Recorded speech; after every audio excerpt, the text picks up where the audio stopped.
कहते हैं जिन ईंटों पर इमारत का पूरा बोझ होता है वो अक्सर जमीन के नीचे दबी रहती हैं। नींव के पत्थर कभी इस बात का शोर नहीं मचाते कि उन्होंने कितनी मंजिलों का भार उठाया है।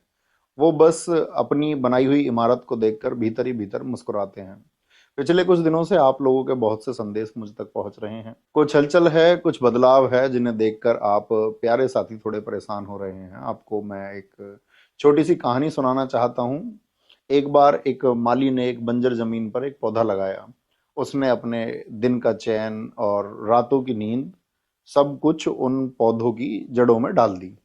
अपना सब कुछ दांव पर लगाकर अपना सारा वक्त उस नन्हे से पौधे को दे दिया ताकि वो पौधा एक विशाल बरगद का पेड़ बन सके। और वो पेड़ बना इतना विशाल कि उसकी छांव में हजारों लाखों मुसाफिरों, प्यारे साथियों को सुकून और अपना लक्ष्य मिलने लगा।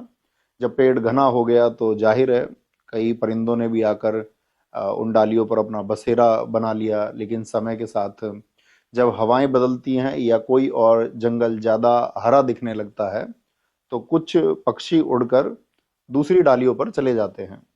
जिस वजह से अक्सर लोग उस माली से पूछते हैं कि क्या तुम्हें दुख नहीं होता कि तुम्हारे बनाए पेड़ से पंछी उड़ रहे हैं।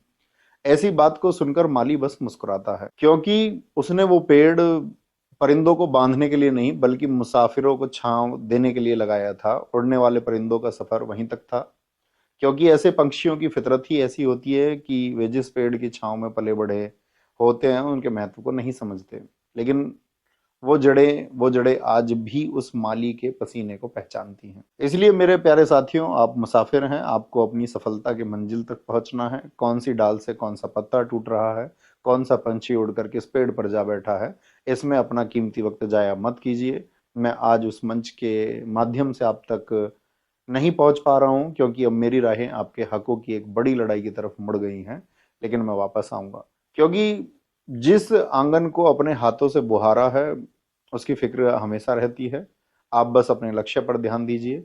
और चलते चलते चंद लाइनें आप सबके लिए छोड़कर जा रहा हूं, जरा गौर से सुनिएगा। मैंने तो एक छांव चुनी थी धूप में तपते पैरों के लिए।